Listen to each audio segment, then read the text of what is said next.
श्री गणेशाय नमः। ओम सर्वदेवाय नमः। ओम जय श्री हरि।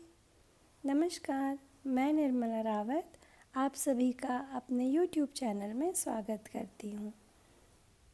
हिंदू पंचांग के अंतर्गत प्रत्येक माह की 11वीं तिथि को एकादशी कहा जाता है। एकादशी को भगवान विष्णु को समर्पित तिथि माना जाता है। एक महीने में 2 पक्ष होने के कारण 2 एकादशी होती है, एक शुक्ल पक्ष में तथा दूसरी कृष्ण पक्ष में। भक्त एकादशी के दिन उपवास के नियमों का कड़ाई से पालन करते हैं तथा अगले दिन सूर्योदय के बाद ही उपवास समापन करते हैं। एकादशी व्रत के दौरान सभी प्रकार के अनाज का सेवन वर्जित होता है। जो लोग किसी कारण एकादशी व्रत नहीं रखते हैं, उन्हें एकादशी के दिन भोजन में चावल का प्रयोग नहीं करना चाहिए तथा झूठ एवं परनिंदा से बचना चाहिए। जो व्यक्ति एकादशी के दिन विष्णु सहस्त्र नाम का पाठ करता है, उस पर भगवान विष्णु की विशेष कृपा होती है। इंदिरा एकादशी का महत्व। धर्मराज युधिष्ठिर कहने लगे कि हे भगवान, मैंने भाद्रपद शुक्ल एकादशी अर्थात पार्श्व एकादशी का सविस्तार वर्णन सुना। अब आप कृपा करके मुझे अश्विन माह के कृष्ण पक्ष की एकादशी के विषय में भी बतलाइए। इस एकादशी का क्या नाम है तथा इसके व्रत का क्या विधान है? इसका व्रत करने से किस फल की प्राप्ति होती है? भगवान श्री कृष्ण कहने लगे कि अश्विन कृष्ण एकादशी का नाम इंदिरा एकादशी है। यह एकादशी पापों को नष्ट करने वाली तथा पितरों को अधोगति से मुक्ति देने वाली होती है। हे राजन, ध्यानपूर्वक इसकी कथा सुनो। इसके सुनने मात्र से वाजपेय यज्ञ का फल मिलता है।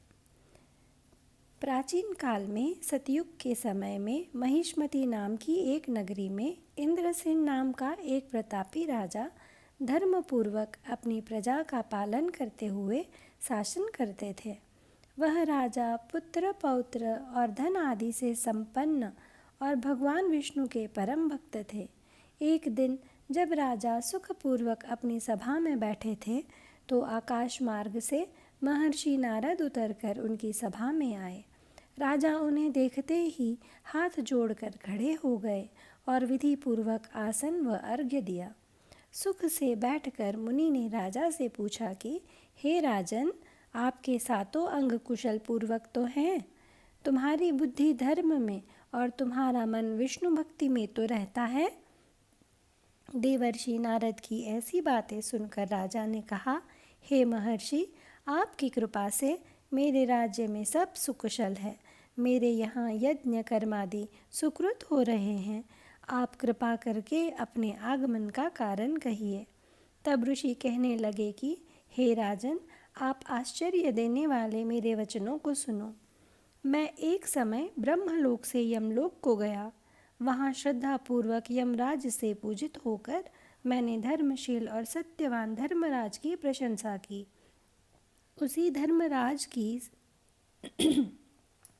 उसी यमराज की सभा में महान ज्ञानी और धर्मात्मा तुम्हारे पिता को एकादशी का व्रत भंग होने के कारण देखा। उन्होंने संदेशा दिया, सो मैं तुम्हें कहता हूँ। उन्होंने कहा कि पूर्व जन्म में कोई विघ्न हो जाने के कारण मैं यमराज के निकट रह रहा हूँ। सो हे पुत्र, यदि तुम अश्विन कृष्ण इंदिरा एकादशी का व्रत मेरे निमित्त करो तो मुझे स्वर्ग की प्राप्ति हो सकती है। इतना सुनकर राजा कहने लगा कि हे महर्षि, आप इस व्रत की विधि मुझसे कहिए। नारद जी कहने लगे, अश्विन माह की कृष्ण पक्ष की दशमी के दिन प्रातःकाल श्रद्धापूर्वक स्नान आदि से निवृत्त होकर पुनः दोपहर को नदी आदि में जाकर स्नान करें। फिर श्रद्धापूर्वक पितरों का श्राद्ध करें और एक बार भोजन करें। प्रातःकाल होने पर एकादशी के दिन दातून आदि करके स्नान करें। फिर व्रत के नियमों को भक्तिपूर्वक ग्रहण करता हुआ प्रतिज्ञा करे कि मैं आज संपूर्ण भोगों को त्याग कर निराहार एकादशी का व्रत करूँगा। हे पुंडरीकाक्ष, मैं आपकी शरण हूँ, आप मेरी रक्षा कीजिए। इस प्रकार नियम पूर्वक शालिग्राम की मूर्ति के आगे विधि पूर्वक श्राद्ध करके योग्य ब्राह्मणों को फलाहार का भोजन कराएं और दक्षिणा दें। पितरों के श्राद्ध से जो बच जाए उसको सूंघ कर गौ को दे तथा धूप, दीप, गंध, पुष्प, नैवेद्य आदि सब सामग्री से भगवान का पूजन करें।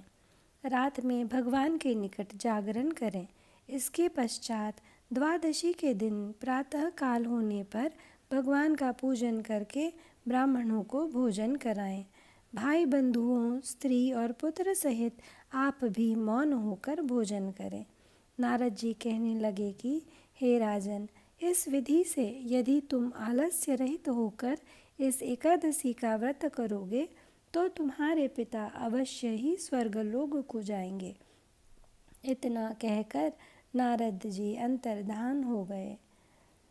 नारद जी के कथानुसार राजा द्वारा अपने बांधवों तथा दासों सहित व्रत करने से आकाश से पुष्प वर्षा हुई और राजा के पिता गरुड़ पर चढ़कर विष्णुलोक को गए।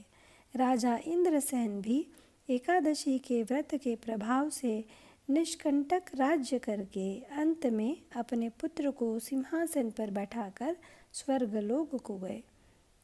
हे युधिष्ठिर, यह इंदिरा एकादशी के व्रत का महात्म्य मैंने तुमसे कहा। इसके पढ़ने और सुनने से मनुष्य सब पापों से छूट जाते हैं और सब प्रकार के भोगों को भोग कर वैकुंठ को प्राप्त होते हैं। जय श्री हरि।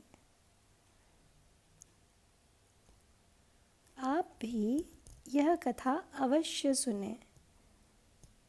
हो सके तो ओम नमो भगवते वासुदेवाय नमः इस मंत्र का जाप करें। आपका दिन मंगलमय हो। जय श्री हरि।